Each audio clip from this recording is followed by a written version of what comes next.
ஆத்ம வித்யா யோகாவின் ஆன்மீக நறுமணம் ஆக்கம் பெறும் நம் மனம்.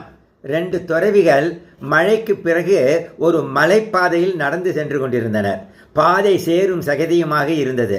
தண்ணீர் வேகமாக ஓடும் ஒரு நதியை அவர்கள் அடைந்தனர். கரையில் ஒரு இளம் பெண் நின்று கொண்டிருந்தாள். அவளுடைய உடைகள் சுத்தமாக இருந்தன. ஆனால் அவளுடைய ஒரு காலில் காயத்துடன் நின்று கொண்டிருந்தாள்.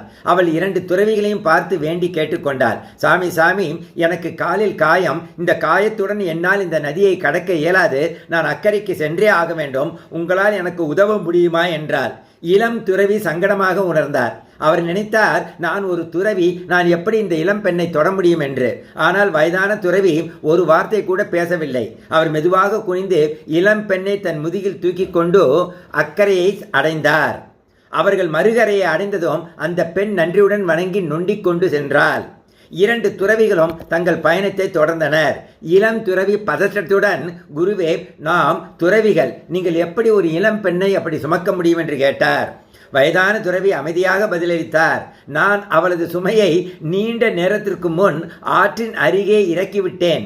ஏன் இன்னும் அவளை உங்கள் மனதில் நீங்கள் சுமக்கிறீர்கள் என்று கேட்டார். இளம் துறவி குருவின் வார்த்தையில் உள்ள உண்மையை இப்பொழுதுதான் புரிந்து கொண்டார். பெரும்பாலும் உண்மையான சுமை நாம் நம் முதுகில் சுமப்பதல்ல, ஆனால் நம் இதயத்தில் கீழே வைக்க மறுப்பதுதான். வாழ்க்கையில் பல விஷயங்கள் ஏற்கனவே முடிந்துவிட்டன. ஆனால் நாம் அவற்றை மீண்டும் மீண்டும் நம் மனதில் அசைபோடுவதால், ரீவைண்ட் பண்ணுவதால், ரீப்ளே பண்ணுவதால் துன்பப்படுகிறோம்.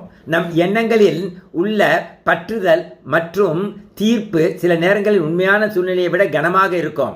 நம்மளுடைய ஜட்ஜ்மெண்ட் இருக்குது பார்த்தீங்களா, அதுதான் ப்ராப்ளம். நம்ம எதையாவது பார்த்த உடனே நமக்குன்னு ஒரு ஒப்பீனியன் வருது பார்த்தீங்களா, தப்பாக நினைக்கிறோம் பார்த்தீங்களா, அதுதான் மிகப்பெரிய பாரமாக நம் இதயத்தை தாக்குகிறது. லெட் கோ என்று எந்த அனுபவத்தையும் மனதில் நிறுத்தாமல் நிகழ்காலத்தில் பயணிக்கும் பொழுது வெளியே எதுவும் மாறாவிட்டாலும் முன்னோக்கி செல்லும் பாதை மிகவும் சுலபமாக இருக்கும், லைட்டாக இருக்கும். ஆன்மீக விழிப்புணர்வு அதிகமாக இருப்பவர்களுக்கு உடல் பற்றி இருக்காது. எதையும் ஆத்மனாகத்தான் பார்ப்பார்கள். ஆகையால் காயமடைந்த பெண்ணை காயமாக உடலாக அந்த பெரிய துறவி பார்க்கவில்லை. நம் பல துன்பங்களுக்கு காரணம் அதை மீண்டும் மீண்டும் நினைத்து அதற்கு நீர் ஊற்றி வளர்க்கிறோம். இறைவா நன்றி.